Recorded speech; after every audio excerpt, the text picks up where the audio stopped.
Surat gym and સ્પામાં અગ્નિકાંડના મામલા બાદ તંત્ર દ્વારા કાર્યવાહી કરવામાં આવી રહી છે, જે અનુસંધાને મનપા દ્વારા શહેરમાં જીમ એન્ડ સ્પાનો સર્વે હાથ ધરવામાં આવ્યો હતો। મનપાના તમામ ઝોનમાં આવેલા અલગ અલગ જીમ એન્ડ સ્પામાં ફાયર વિભાગ દ્વારા ફાયર સેફટી બાબતે તપાસ શરૂ કરવામાં આવી છે। ફાયર વિભાગની અલગ અલગ ટીમો દ્વારા તપાસ હાથ ધરવામાં આવી છે। મારું નામ ધવલ મોહિતે છે। હું મોટા વરાછા ફાયર સ્ટેશને as a sub fire officer તરીકે ફરજ બજાવું છું। માં જીમને અમુક ઘણા બધા સાધનો હોય છે કે જેવું કે ફાયર એક્સટિંગ્વિશર છે, સ્પ્રિંકલર સિસ્ટમ છે, ફાયર એક્ઝિટ ડોર છે, ઘણા બધા સાધનો છે જે અમે રૂટીન ચેકઅપ કરતા હોય છે।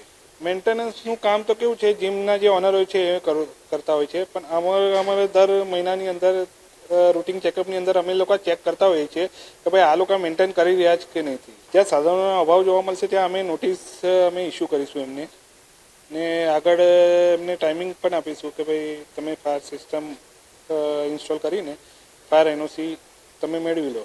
છતાં એ લોકો નથી કરતા તો ઉપલી કચેરીથી જે કંઈ હુકમ આવે એ પ્રમાણે અમે સીલિંગની કામગીરી કરીશું।